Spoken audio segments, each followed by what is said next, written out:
மேலே நம்முடைய பட்டுக்கணி அவர்கள் ஒரே நிறுவனத்தில் நாங்கள் 2 பேரும் பணியாற்றினாலும் அவருடைய முயற்சி பெரும் முயற்சி என்பதை எல்லோருக்கும் தெரியும்.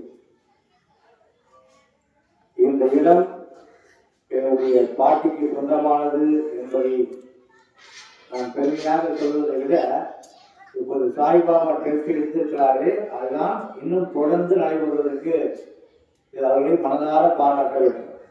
சேஷம் அவர்கள் இது வாங்கி இதை 1890 அந்த தர்மசாலா 1869 வந்தார். வாடியை கண்டபோதெல்லாம் வாடினேன் என்று சொல்லி அந்த பசிப்பிணியை தீர்ப்பதற்காக அணையா அடுத்த ஒவ்வொரு வருடமும் தைப்பூசம் அதே போல அவதார திருநாளில் இங்கு சிறப்பாக செய்வார்கள்.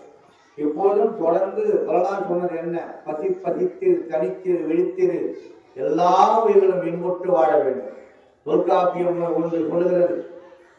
ஆறறிவு என்றால் என்ன? 2500 ஆண்டுகளுக்கு முன்னால் தொல்காப்பியம் சொன்னது ஒன்றறிவதுவே ஒற்றறிவதுவே, இரண்டறிவதுவே அதனோடு நாக்கே, மூன்றறிவதுவே அதனோடு மூக்கே, நான்கறிவதுவே அதனோடு கண்ணே, ஐந்தறிவதுவே அதனோடு காதே, ஆறறிவதுவே அதனோடு மனமே என்று சொல்கிறது. ஆகவே ஓரறிவுக்கு தொடுகிற உணர்ச்சி செடி கொடி.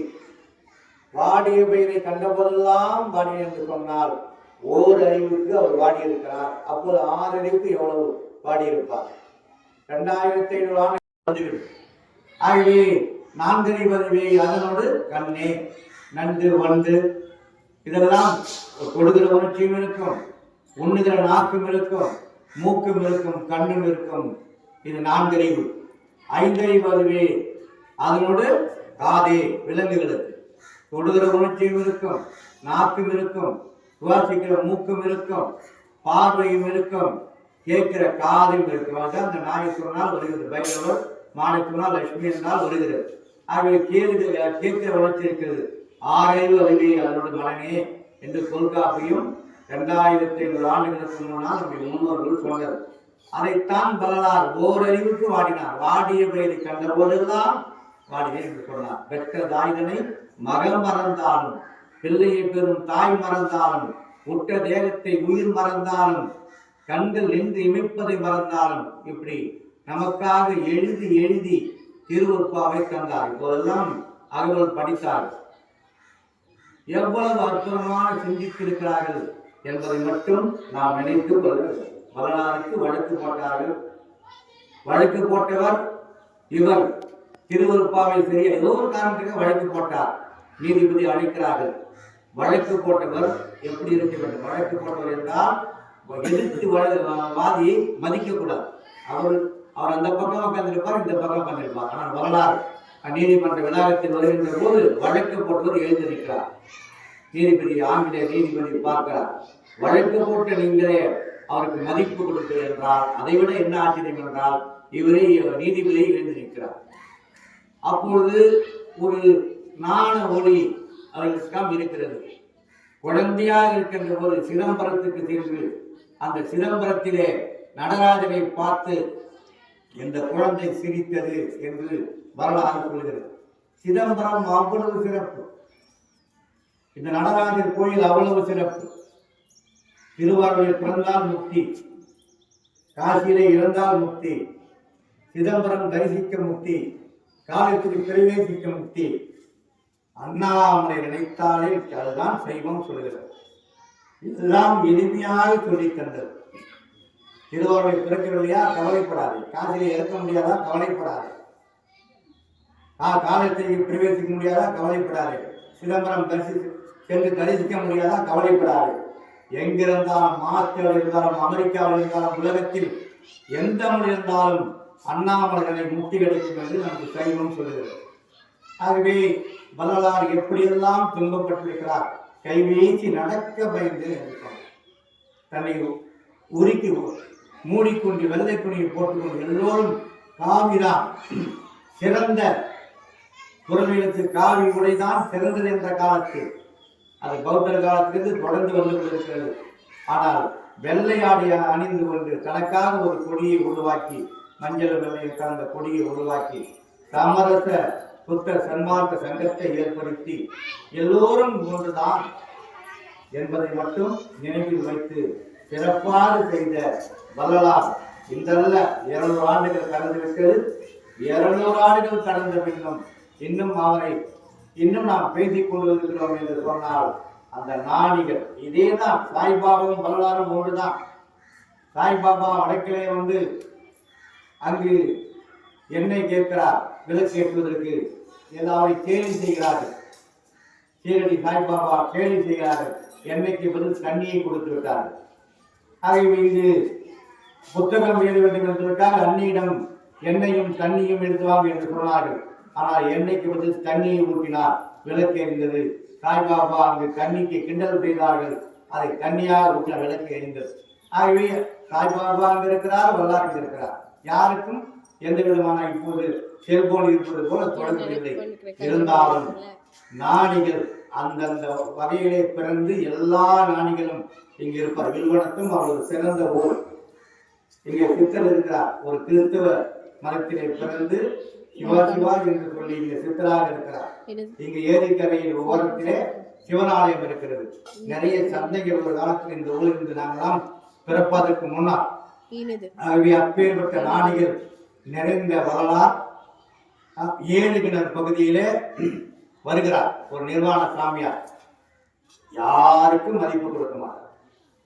நிர்வாண சாமியார், அதற்காக அவர் ஆடை உடுத்தாமல் அமர்ந்து கொண்டிருப்பார். மனிதர்கள் போவதை பார்த்து நாய் போகிறது, நரி போகிறது, சிங்கம் போகிறது, புலி போகுது என்று சொல்லிக் கொண்டிருந்தார். வள்ளலார் போனார், பார்த்தார், எழுந்தார். அதன் பிறகு அவர் ஆடை கட்டி கொண்டார். இப்போதுதான் மனிதன் போகிறான் என்று சொன்னார். தெய்வ கடாட்சியம் சில பேருக்கு இருக்கும். அவ்வளவு வேண்டாம் வேண்டாம் ஔவையார் சொன்னார்கள். ஓதாமல் ஒரு நாளும் இருக்க வேண்டாம், ஒருவரையும் கொல்லாண்டு கொள்ள வேண்டாம் என்று வேண்டாம் வேண்டாம் என்று சொன்னதை சிறு வயதிலே வேண்டும் வேண்டும், ஏன் வேண்டாம் வேண்டாம் சொல்லார்கள் என்று சொல்லி வேண்டும் ஒருமையுடன் திருமலரை நினைக்கின்ற உத்தமதம் உறவு வேண்டும், உள்ளொன்று வைத்து புறமொன்று பேசுவார், உறவு கலவாமை வேண்டும் என்று வேண்டும் வேண்டும் என்று சொன்ன வரலாறை நாம் தினந்தேனும் வணங்க வேண்டும்.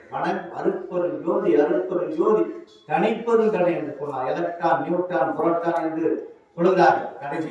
கடைசி அணுவை பிளந்து கொண்டே போனால் விஞ்ஞானம் சொல்லுகிறது ஒளிதான் இருக்கிறது.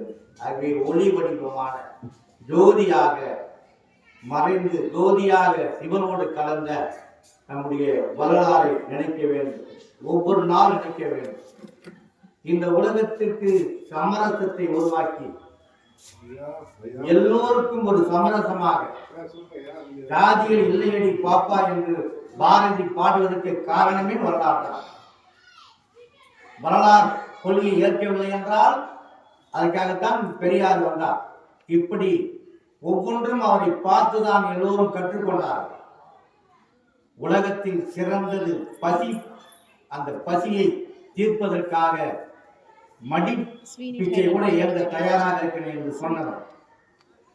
நம்முடைய வேட்டவரம் ஜமீனில் அவர் 80 ஏக்கர் இடத்தை கொடுத்த இடத்திலேதான் இந்த சிறப்பான ஒரு வடலூரிலே சபை இயங்குகிறது. தீராத வைத்திய வழியை தீர்த்து வைத்தார். அவ்வளவு ஆற்றல் பெற்ற வரலாறுகளை நாம் நினைக்க வேண்டும். ஒவ்வொரு நாளும் வறுமையிலே வாடினார். அவருடைய அண்ணன் சபாபதி சொற்பொழிவு ஆற்றினால்தான் உணவு சாப்பிட முடியும். வண்டி வருகிறது, சொற்பொழிவு ஆற்றுவதற்கு சபாபதியை அவர் கூப்பிடுகிறார். எனக்கு ரொம்ப காய்ச்சலாக இருக்கிறது. ராமலிங்கம், இன்று நீ போயிட்டு வருகிறாயா? நீ சிறியவன், என்ன செய்வாய் எனக்கு தெரியவில்லை, நமக்கு உணவு வேண்டும், அவர் பெரிய இடத்து குடும்பம் அழைக்கிறது, செல்கிறாயா என்று கேட்டார். நான் ஏதோ பேசிவிட்டு வருகிறேன்னா என்று சொல்லிவிட்டு போய் சேக்கிழார் 31ஆம் தேதி அவருக்கு குரு பூஜை. இந்த மாதம் 31ஆம் தேதி சேக்கிழாருக்கு குரு பூஜை. உலகெல்லாம் உணர்ந்து ஓதுகத்தறியோன் நிலகுலாவிய நீர்மணி வேலியன் அலையில் சோதியன் அம்பலத்தாடுவான் மலர்ச்சிலம்படி வாழ்த்தி வணங்குவான் என்று அந்த பாடலை, ஒரு பாடலை மட்டும்தான் ஒரு வரிக்கு 9 மணி நேரம், ஒவ்வொரு வரிக்கும் 9 மணி நேரம் கருத்தை சொல்லக்கூடிய கருத்தை பேசி பேசி மறுநாள் மீண்டும் உடம்பு சரியாகிவிட்டது, வண்டி வருகிறது, சபாபதி ஐயா வந்து நான் வருகின்றோம், நீங்கள் தேவையில்லை சொல்லிவிட்டார்கள், ஐயா தான் வர வேண்டும், ராமலிங்க ஐயா தான் தான் வர வேண்டும் என்று சொல்லி ஒரே நாளில் ஒரு பாடலுக்கு விளக்கம் சொல்லக்கூடிய, ஒரு வரிக்கு விளக்கம் சொல்லக்கூடிய நாணத்தை இறைவன் கொடுத்திருக்கிறான். அறிவு நமக்கு எல்லோருக்கும் இருக்கும், கற்றுக்கொள்ளலாம். நாணம் என்பது தானாக தோன்ற வேண்டும். அந்த நாணத்தை பெற்றவர் வரலாறு எவ்வளவு இருக்கிறது. எழுதி எழுதி எழுதி 6000 பாடல்களை எழுதினார். மறுப்பவர்கள் கூட அவரை வணங்குகிற அளவுக்கு எழுதி தந்தார். உணவு முறை, பழக்க வழக்கம், எப்படியெல்லாம் குடும்பத்தை நடத்த வேண்டும், இந்த சமுதாயத்தை எப்படி நடத்த வேண்டும் என்று எல்லோருக்கும் சொல்லி தந்த வரலாறை நாம் நினைக்க வேண்டும் என்பதை மட்டும் மனதில் வைத்துக் கொள்ள வேண்டும். 4 பெருமக்களை எப்படி சிவபெருமான் ஆட்கொண்டார், அந்த 4 பெருமக்களே மாணிக்க வாசகர் ஏன் இவர் தேர்ந்தெடுத்தார்? நினைந்து நினைந்து அழுது அழுது சிவபெருமானை நம்முடைய மாணிக்க வாசகர் தொழுததை போல வரலாறும் தொழுதார். ஆகவே நாம் அத்தனை பேரும் நினைவில் வைத்துக் கொள்ள வேண்டும். சிவபுராணம் திருவாசகம் எப்படி இறைவனால் எழுதப்பட்டது. கிழக்கு வாசல் வழியாக மாணிக்க வாசகர் வருகிறார் சிதம்பரத்திற்கு. இந்த குரலை கேட்டு எம்பெருமான் நேராக ஓடி வந்து இந்த திருவாசகத்தை சொல்லுங்க, நான் எழுதி வாங்கி கொடுக்கிறேன் என்று சொல்லி எழுதி வாங்கியதுதான் திருவாசகம். அப்ப இன்னும் நிறைய சொல்லிக்கொண்டே போகலாம். சிறப்பு வாய்ந்த திருவாசகத்தை படித்து படித்து திருவருட்பாவை உருவாக்கினார். வாழையடி வாழை என வந்த திருக்கூட்டத்தில் நான் ஒருவன் என்று சொன்ன வரலாறை நாம் போற்றுவோம். அத்தனை பேருக்கும் நெஞ்சாத நன்றியை சொல்லி எல்லா புகழும் வரலாறுக்கு எல்லா உயிரும் இன்புட்டு வாழை என்று சொல்லி விடைபெற்றுக் கொள்கிறேன். நன்றி, வணக்கம். எல்லோருக்கும் கடைசியிலே அன்னதானம் கொடுத்து மனம் மகிழ்வோடு இந்த வரலாறு பூஜையிலே கலந்து கொண்டோம். இதே நாளில்தான் 1869ஆம் ஆண்டு வடலூரிலே ஐயா வள்ளல் பெருமான் அவர்கள் அணையா அடுப்பை உருவாக்கினார்கள். எல்லோருக்கும் பசிப்பினி தீர்ப்பதற்காக நாமும் அங்கு சென்று பசிப்பினி தீர்ப்பதற்கு ஒரு சிறிய உதவியை செய்திருக்கிறோம் என்பதை நினைக்கின்ற போது மகிழ்ச்சியாக இருக்கிறது. அருட்பெரும் ஜோதி அருட்பெரும் ஜோதி தனிப்பெருங்கருணை அருட்பெரும் ஜோதி என்று அமைதியாக அனைவரும் அன்னதானத்தை பெற்றுக்கொண்டு சென்றார்கள். தென்னாருடைய சிவனையை போற்றி எந்நாட்டவர்க்கும் இறைவா போற்றி என்று நினைக்க தோன்றுகிறது.